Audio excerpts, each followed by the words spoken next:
Ayo Kamathi, Jonathan Alexander signed up in opposition to the bill. Good evening.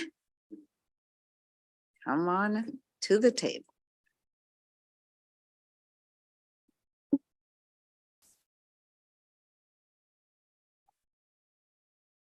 Thank you, Madam Chairman. My name is Ayo Kimathi. I represent Brothers of the DMV. I remember the first time that I was introduced to what I didn't have a word for, but what we now call transgenderism.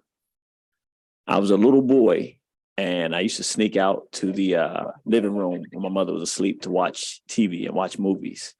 And so I turned on this movie and I watched it. And it was this guy. He had a hotel.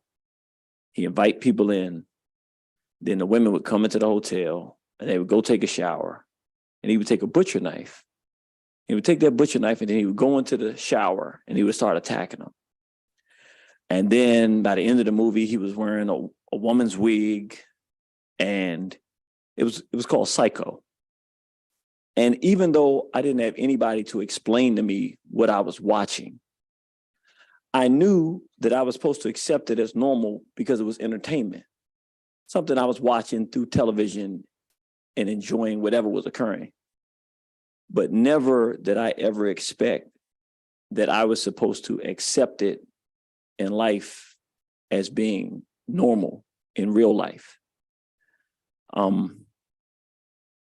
We live in a society now where we're presenting Norman Bates as a role model for our children.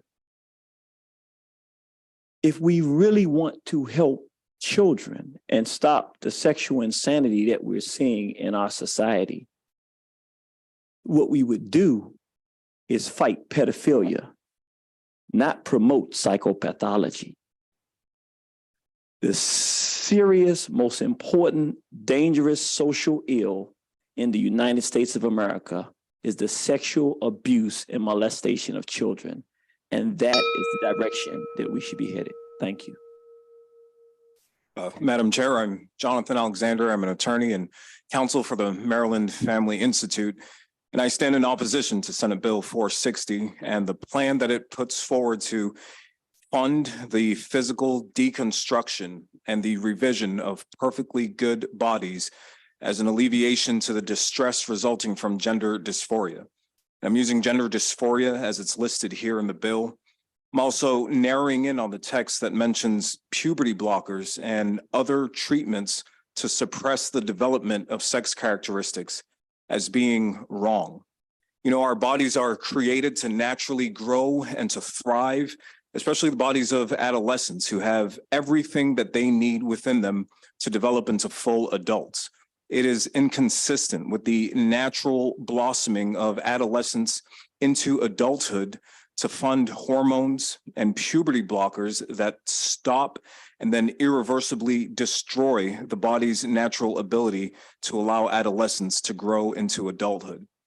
And I'm aware of the statistics and the stories of the individuals that are promoting this, but I'm also aware of the growing number of statistics and stories of individuals now hoping that they had never undergone sex reassignment surgery, now hoping that they had never taken puberty blockers, now wishing that someone had come alongside them on their journey and sat with them and told them that they were beautiful in the body that they were born in, and that irreversible surgery, puberty blockers are not the way to help them deal with the realities of gender dysphoria, that it would be better to encourage congruity between the mind and the body than to perform the severance of perfectly good working body parts or putting a hormonal stop on the natural development of adolescence into adulthood, where an untold number of struggles do appear, but will also dissipate if true attention and care is given to the heart of the matter.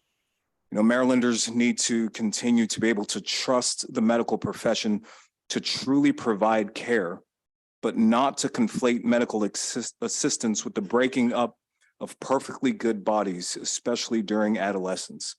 And so for these reasons, I urge you to issue an unfavorable report to Senate Bill 460. Thank you very much for your testimony. There are no questions from the committee, so please enjoy your evening. Thank you, ma'am. Thank you. Vince McAvoy. I hope that you can, good evening. I hope that you can hear me okay. Can you hear me all right? Yes, Thank you please. so much. Grateful. I'm very much against this bill, and I want you to note that when there is you have doctors saying that this is medically necessary, alterations to the face and neck, to the abdomen, to the genitals and gonads, to voice therapy, these are not necessary. What we are dealing with is a group of people who has had trauma, and they are looking for attention and an excuse to change things in their life, and maybe they should. Butchering these children, and incidentally, there is no age on the bill. If you're talking puberty blockers, you were talking about children. Butchering children is not the answer. Gender affirming is not a thing. Male and female. You heard people talk about the number of states who are against this. Folks, Montana, Arkansas are calling it medical malpractice. These people on this list that you're looking at for SB460, these are not practitioners. These people have either sold out or never were doctors. I strongly urge an unfavorable female practice suits. People who have received treatment that they are not happy with in the state, particularly children, could not have consented to this, and they should seek legal remedy. They should look at the Arkansas bill and the Montana bill. You will find legal recourse there and direction. Committee, do not do this to our children. No one could have ever estimated that in Maryland, 50-50 was against same-sex marriage. 8 years later, they're trying to butcher 3- and 5-year-olds. Do not be responsible for this. You know the state. Once this is in place, we will see this happen to our children at the youngest ages.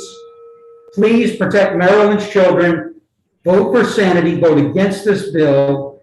And these people are fine as they are. They need attention. They need help. They do not need butchery and surgery. Thank you for your time on the bill. For questions.